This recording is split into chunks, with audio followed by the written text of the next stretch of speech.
It was a long time coming, but tonight we are getting a chance to go over a chapter of history that has been secret up until now.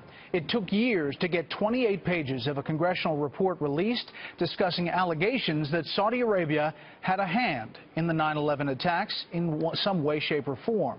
Tonight, we bring back correspondent Kevin Corke at the White House to show us what's inside. Was the Saudi government involved in any way in the 9/11 attacks, directly or indirectly?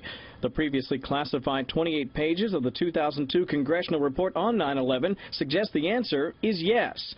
The documents, released today by the House Intelligence Committee, confirmed suspicions that the 9/11 terrorists, most of whom were Saudi nationals, likely received support from Saudi intelligence officers. One section of the report states, quote, while in the United States, some of the September 11th hijackers were in contact with and received support or assistance from individuals who may be connected to the Saudi government, saying again later, quote, there is information, primarily from FBI sources, that at least 2 of those individuals were alleged by some to be Saudi intelligence officers.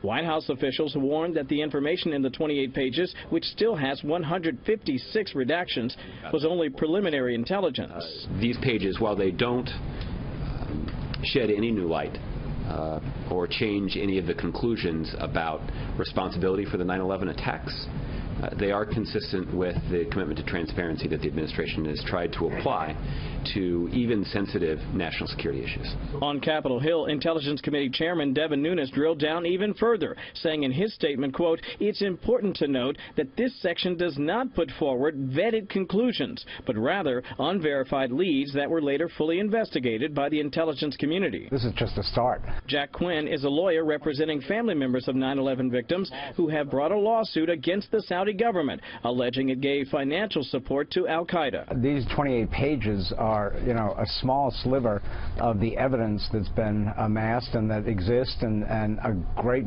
portion of which has still not been disclosed, going to the question who and what was behind the 9/11 attack on the United States of America. There is no Saudi government involvement or involvement by Saudi officials in the events of 9/11. A strong denial from the Saudis right there. And Brett, it may surprise some Americans to learn that the White House and the Saudi government actually do agree on one thing, and that is their opposition to JASTA. That's the Justice Against Sponsors of Terrorism Act, and that, if it made its way through Congress and were signed by a president down the line, could hold, like the Saudi government, for example, financially responsible to 9/11 victims' families. The White House says that would be a very bad idea. Brett? Kevin Corke live on the North Lawn. Kevin, thank you.